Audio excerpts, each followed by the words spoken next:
everybody, my name is Hunter Reviews and welcome back to another movie review.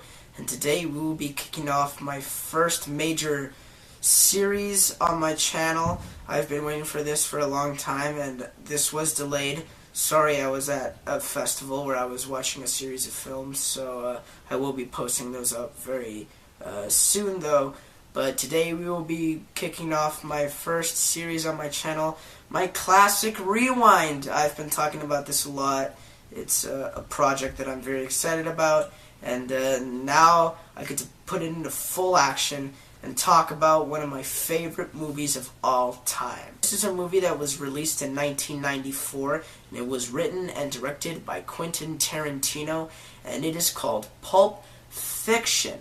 Pulp Fiction, in short, tells the story of a boxer and two hitmen, and is an anthology film over 3 chapters. Before watching Pulp Fiction, I was already a major fan of Quentin Tarantino. Movies like Reservoir Dogs, Kill Bill, and The Hateful Eight, other amazing Quentin Tarantino films that are highly underrated. I was really friggin' pumped to see Pulp Fiction, because before that I really didn't start loving Quentin Tarantino. I think he's a great director now, but back then I was like, Didn't make movies like Death Proof and other Kill Bill movies, and the dreaded Jackie Brown, which is his worst film to date, Glorious Bastards. I just really wasn't following Quentin Tarantino. Then I saw Pulp Fiction. Jesus. This is one of the best movies ever made. Quentin Tarantino was able to make a film that was not only enjoyable, but was very surprising at the same time.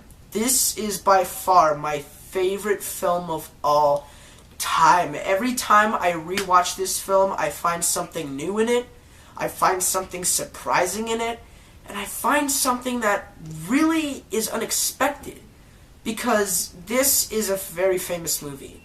There's no denying how many people actually follow this film. Put into retrospect though, this film is just, it's incredible. I mean, it's amazing to think that now, 1994, 2018, this movie still holds up. It's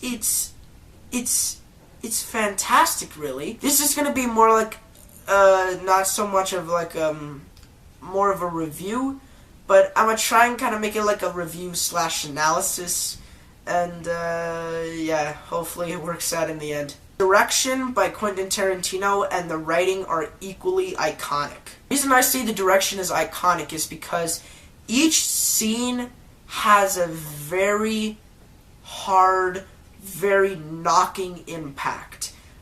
A scene with 2 people talking to each other and the camera just focuses on their faces, it's enough to make you almost shed a tear. Because there are a lot of scenes in this movie where Quentin Tarantino just sets the camera down, and there is a fantastic scene in this movie where Uma Thurman's character overdoses on cocaine, and John Travolta has to rush her to this drug dealer's house, in which the drug dealer sold him the drugs to Uma Thurman. And I have to get her some kind of needle or whatever. I really can't remember, but that scene is really freaking good because of Quentin Tarantino's direction. Tarantino knows how to direct a film. He's very skilled at it, but I think the number one thing he's really skilled at is his writing. And the dialogue in this movie is bombastic, very flary, and very non-repetitious. This could have been very repetitious in a way that they could have just used the same cues, just talk about something that's so silly that it's kind of good. But Tarantino finds a way to move through these scenes and have the writing still have a lot of impact. it's quick, fast, quippy dialogue. There are scenes in this movie where like you really have to pay attention to what some of the characters are saying. For example, the beginning scene alone is so hard to understand because there's so much meaning and depth to it. There's a scene where Honey Bunny and Pumpkin, the two main characters that you'll see in the beginning of the film, talking about a guy who robbed a bank with a telephone. And that scene is so effective because Tarantino knows how to direct that scene and make it feel natural, make it feel smooth, make it feel like it's naturally like flowing, and it sort of worked out because each scene of dialogue is so well delivered too. And I think that's another thing to mention. Each scene in which dialogue is presented is just it's on point. It's on point. These actors can deliver this dialogue and not make it sound stupid. If you've read the script, which I'll link down in the description below, for Pulp Fiction, these scenes sound absurd. Like, they really sound absurd. But when it's delivered on screen, you're like, this is actually really smart dialogue. And, like, you wonder, like, people miss this kind of stuff. They miss, like, things that characters are saying. And that's why you really gotta pay attention to some of the things that people are saying in this film. My favorite scene, probably my favorite scene of all time, is when Samuel Jackson is in the apartment building of Brett with the Kahula burger and the Sprite or whatever, and he delivers Ezekiel 25:17. That scene alone,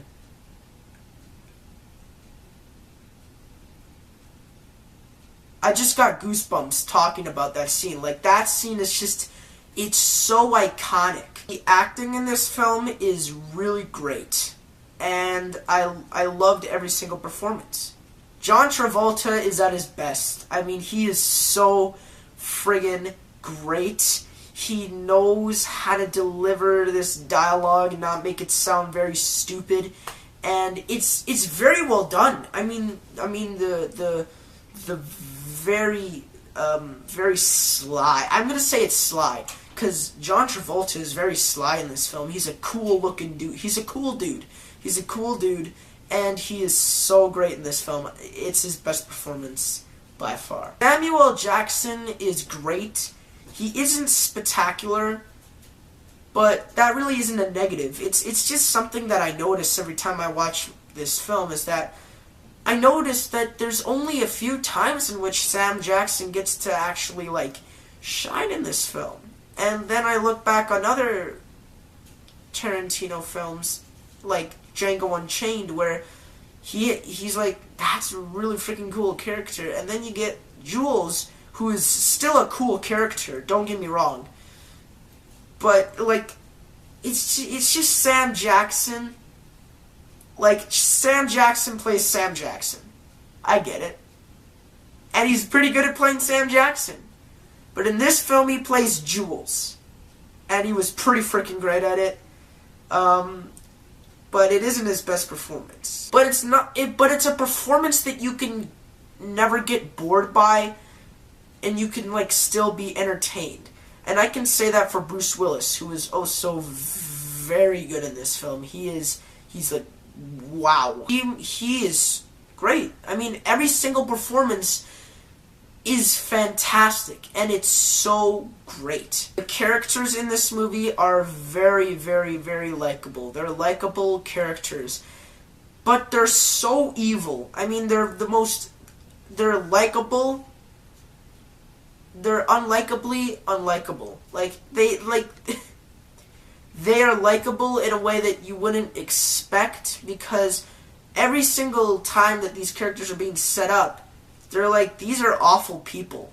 These are people that have done some stuff, but in every single scene, there's just a contrast, and I love how these characters are set up, because we get, like, introduced to them in, like, ways I would never experience a character being set up, and Quentin Tarantino knows how to do that so well. And I mean, he is so good at this. I mean, each character has an ending, and I want to talk about this. Each character, the way that they, like, their arcs end, it is so, it's almost scary how Quentin Tarantino does it. The way that Jules' arc, the way that he ended, it was probably my favorite in the entire movie. He's in the same restaurant that Honey Bunny and Pumpkin were talking in about the guy who robbed the telephone or whatever, and, like, they're robbing the restaurant. And at this point in time, Jules and Vincent Vega are walking into the restaurant, and they see these guys, like, robbing the restaurant, and then putting all their wallets in a garbage bag. And then, like, Sam Jackson sits down with Tim Roth's character, and they have a little speak, and it's so freaking great. Every single character has an end. There's not one character, not one arc that I never felt was incomplete. It was always just a smooth finish to each character, and I love how he did it. It's truly appalling how, like, in a good way though, it's truly different that we get to see a director of this style, still today, making Pulp Fiction, like, a part of our pulp culture. And that's what I love about Pulp Fiction. I got nothing else to say. That's all I needed to say. I mean, this film is something else, man. I mean, one of the best Tarantino films released in basically recent years. It's funny, it's dark, it's dramatic at some points, it's heartbreaking at some points. There are some scenes where I was like, oh no, but I still love this film with a passion. I hope this video encourages you to go and watch it. It's on Netflix now. I think you can still watch it, but yeah, please watch this film as soon as you can. One of the best films released by Quentin Tarantino. Well, guys, that was my first video for my Classic Rewind series. Please stay tuned for more videos just like this. My next video for the Classic Rewind will be in March. So yeah, I can't wait to review David Lynch's Eraserhead, which is gonna be something else, man. I cannot wait to review Eraserhead. Also, quick note, sorry for the lack of videos. I was at a festival in Edmonton, where I live, in which I would watch films every single night. Films that were requested by press themselves, so I got to see films that I really didn't see last year. I didn't get to see Downsizing. I didn't see The Post. Did not see that film. And I did not see The Shape of Water. And I'm really pissed off at myself that I didn't see The Shape of Water. But, yeah, I really can't wait to review those films. Thanks for watching. I hope you enjoyed this video. Please subscribe. Leave a like, comment down below any other films you want me to review in the future, and I will see you guys later.